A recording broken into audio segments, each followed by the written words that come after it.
All right, we're just gonna wait for the herd to emerge.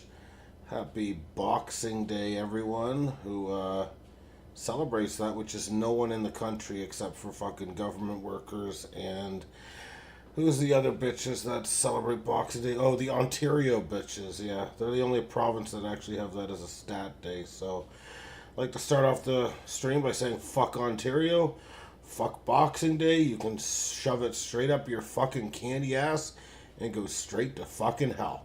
How's that for Merry Christmas, Happy Boxing Day, and a Happy New Year? Yeah? I don't think Sage likes that a whole lot. I don't think he likes that at all. I'm a little jealous, you know, you motherfuckers in Ontario get 10 stat days, and I get 6. So you're damn right I'm jealous of Boxing Day. You cut to the core of the fucking beast.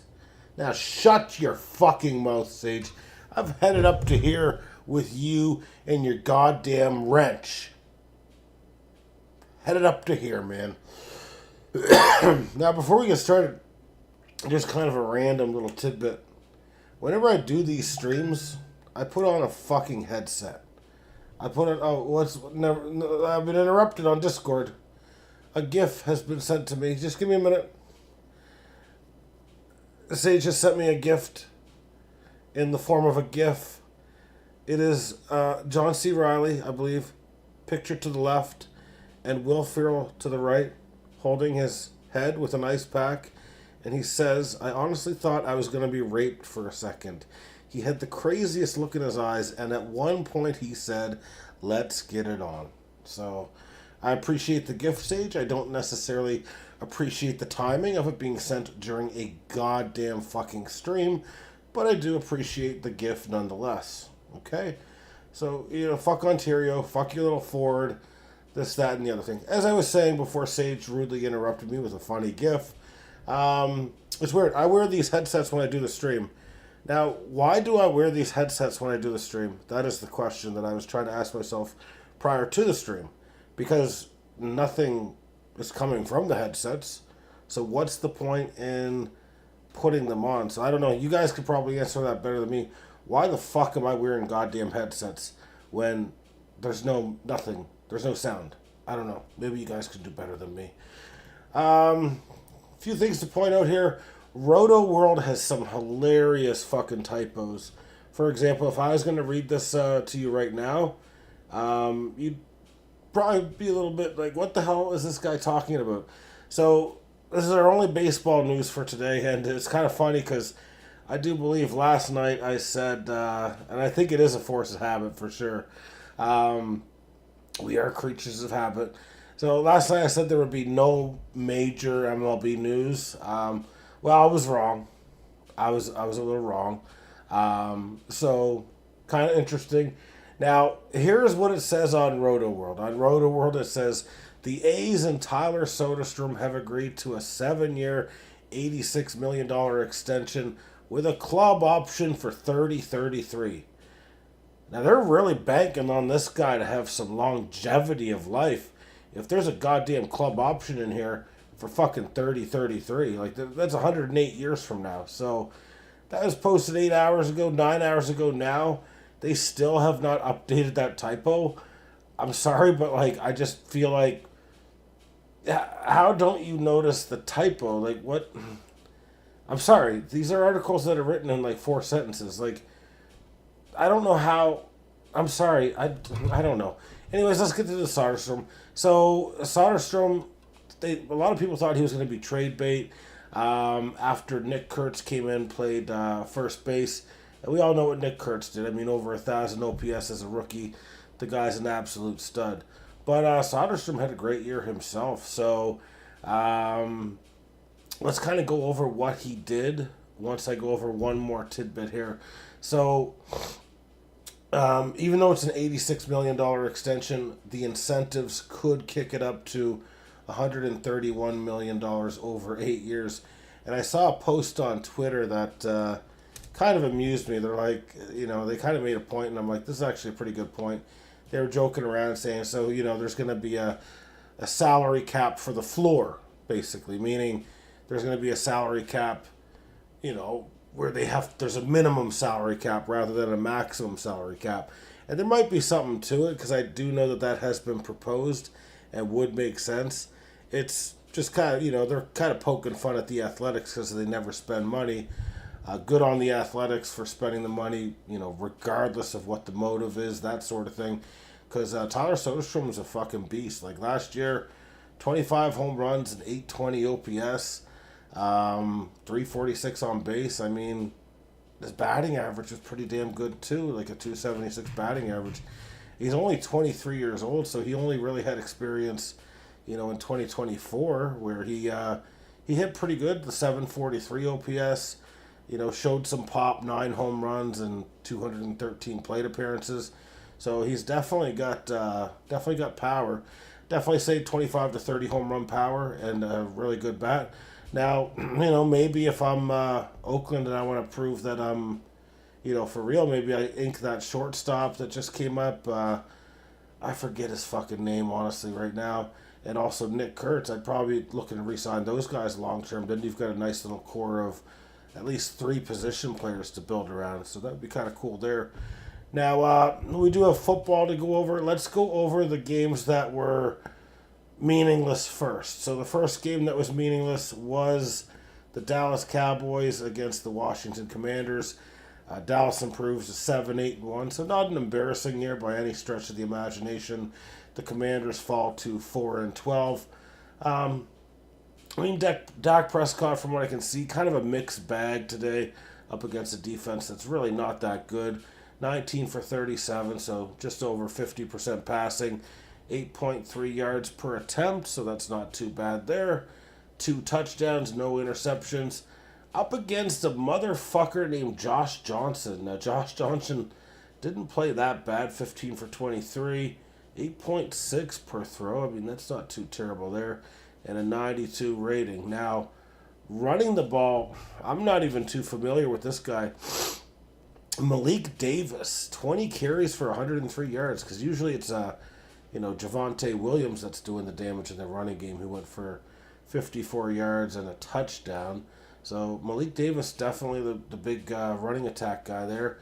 Fuck, Turpin had 1 reception today, but he made that son of a bitch count, 86 yards for a touchdown.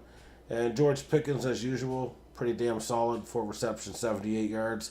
CD Lamb, a bit of an off day, 5 receptions, 46 yards. For people that are in Fantasy League with CD Lamb, probably a little bit upset right now, I would say, because they're expecting, a touchdown or, maybe 80, 90 yards at least, that sort of thing. Running for the fucking Commanders was Ja'Cory Krosky-Merritt. Really good day, 11 carries for 105 yards, 2 touchdowns, but in the end, it was not enough. They lost the ball game 30-23, and actually they covered the spread, so I was wrong on the cover the spread for that one. I think I was wrong for all 3 today.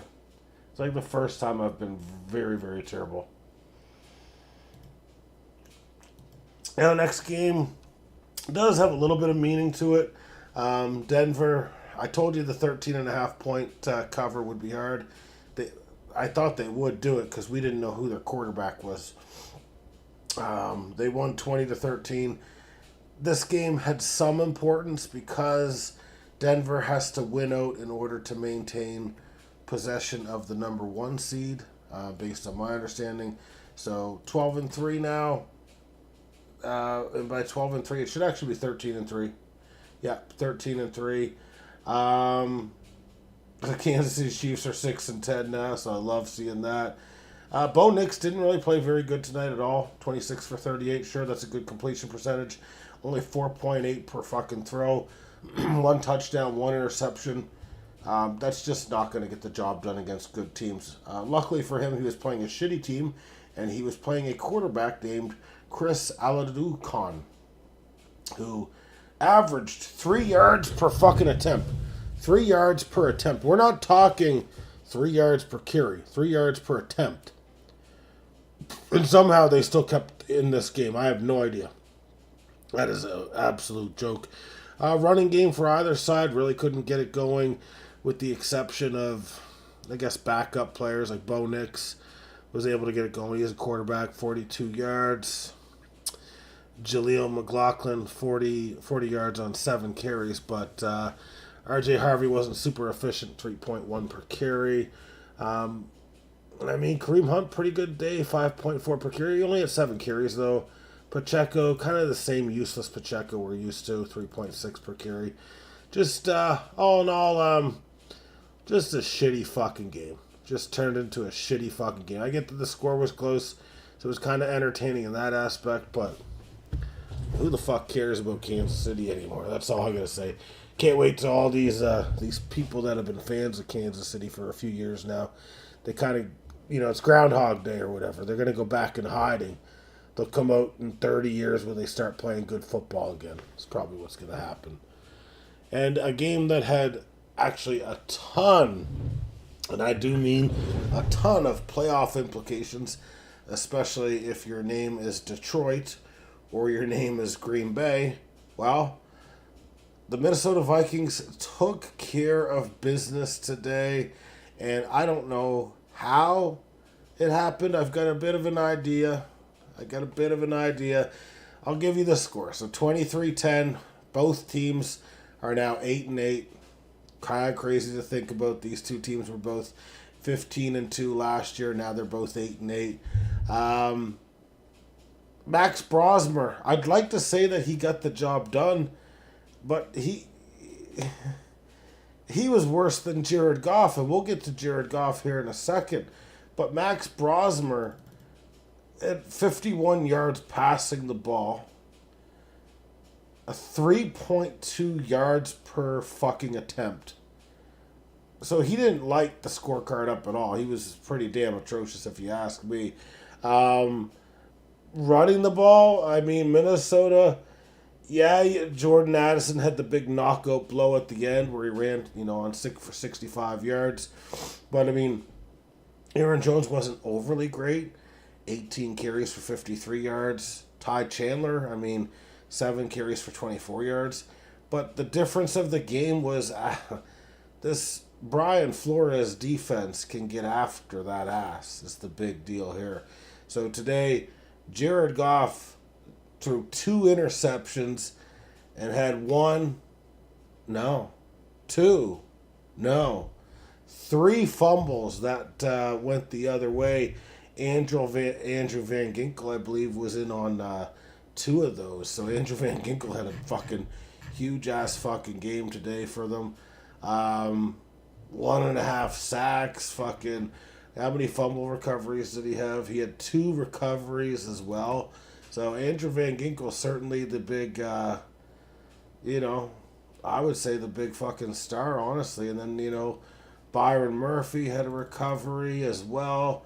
Jalen Redmond had a recovery as well. So they put the ball on the ground for a reception for, Minnesota 4 fucking times. And that also means they threw 2 picks, so that's six fucking turnovers. So Detroit's season's over. That's, to be honest, for the best. They were not going to be a real contender, honestly. Their defense is just fucking garbage. Just straight garbage, to be honest. But I'll take it. Minnesota gave us a nice little Christmas gift today. The Packers will be in the playoffs as the 7 seed most likely. I will say it's a little bit disappointing, and I do feel like it is potentially a shot that I'm going to take at Matt LaFleur, that we are underachieving. We can't be finishing in 7th place every fucking year. I don't care our division's a fucking world beater. I feel like Matt LaFleur needs to get the game going a bit. Maybe instead of shaving his eyebrows and, fucking putting on like his fucking gel and his fucking hair, all that bullshit, maybe he should be focused on getting the Packers off to better starts. Not wasting fucking timeouts. You know what I mean? So fuck off with the plucking of the eyebrows, fucking LaFleur. I'm getting fucking sick and tired of it. Jesus fucking Christ. With that said, there's only 1 slot available in the playoffs in the NFC, and that basically is going to come down to a Week 18. I think it's Week 18 because we got 17 games now. Week 18 showdown between the Panthers and the Buccaneers. Unless, I think the Panthers could clinch it this week, though, if they went and they won against Seattle, which isn't going to happen, and the Buccaneers lost to Miami, which probably isn't going to happen either. So most likely a Week 18 showdown there.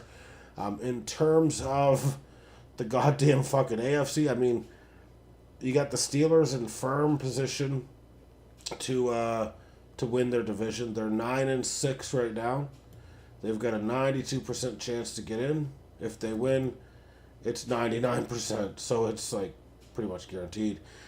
Texans currently 97% to get in, and if they win, it's 99%. So I don't really understand what would have to go wrong, but I have no idea. Obviously, the Colts only have a 3% chance to get in. If they lose somehow, there's a 1% chance. That would probably be contingent. I don't know how that makes sense. If they lose, it should be a 0% chance. Because who are they going to catch?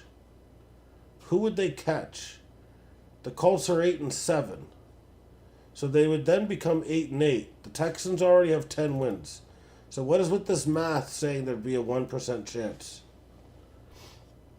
I don't understand that math. That math ain't mathing. Let's just say the Colts are eliminated. How's that sound? Let's make it easy, okay? The Colts are officially eliminated from the playoffs. And they're not going to beat Jacksonville as well. Let's just put it that way.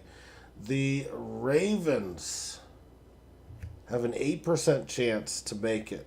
They're 7-8. They basically have to win out, and the Steelers need to lose out. So that's never great odds there. Steelers are up against Cleveland, so the Steelers really need to take care of that game, in my opinion. Do not tempt fate. Do not tempt fate. And obviously the Ravens are going up against Green Bay. Green Bay still has the ability to win the NFC North, but we'll have to see. The Bears have the San Francisco 49ers this week and the Detroit Lions next week. I can say there's a world in which, the Bears would lose 2 in a row. Now the Packers, they don't have it easy. Baltimore, but Lamar Jackson's not going to play this week. He's doubtful. And then they would have to play Minnesota, who Minnesota have won 4 in a row now. So not necessarily a walk in the park. That defense actually fucking does scare the shit out of me. It would be interesting to see what they could do if they had a quarterback that wasn't fucking garbage. And if they had, I do believe they need a bit better offensive line play. And I feel like they need to add a running back fairly early in the draft. I'm not saying round 1, but, around 2, 3, or 4 running back, I think would help them a lot. Because I just feel like Aaron Jones, what is he, 31 years old now? Just kind of getting a little long in the tooth. Not very much of a power back. Jordan Mason, okay, but he's kind of a role player. I feel like they need to go get themselves a bit of a feature back if they're going to turn it around. And obviously J.J. McCarthy is going to have to improve by a lot. And I do mean by a lot. Because J.J. McCarthy, right now, he's not even a polished turd, So I believe that brings us up to date. Tomorrow we are going to have to do a stream. It might be short for the sports segment, but a bit longer. I might do a game tomorrow, probably, I don't know, with or without Nameless. I might do a different game tomorrow just to switch it up, maybe a single-player game. But we're only really going to be doing the predictions for the Saturday games. There's only 2 games on the docket, based on my understanding. Then the day after, we'll save the stream, for the predictions, because I don't think we're going to have much baseball news. I think tomorrow, legitimately, I think for the next 3 days, there won't be any baseball news of relevance. I said it last night, and then Soderstrom obviously did, sign an extension, and I love that signing for them. I think Oakland is a very fucking talented team. And I hope they actually start putting resources in. Maybe they're doing this because they're, moving to Vegas. They want to, get the fans pumped up, what have you. But Fucking sign Nick Kurtz. Let's get things moving along. But it's that time of night. Sage wants me to get followed. All right, Sage, I will consider it. I will consider it when you have bought it from me, okay? For me, not from me, because I don't have it to sell. And if I had it to sell, I wouldn't sell it to you, Sage. I don't care how much you offered me. Anyways, Packers are in the playoffs, baby. That's all that matters. Have a good night, guys, and we'll be back at it tomorrow.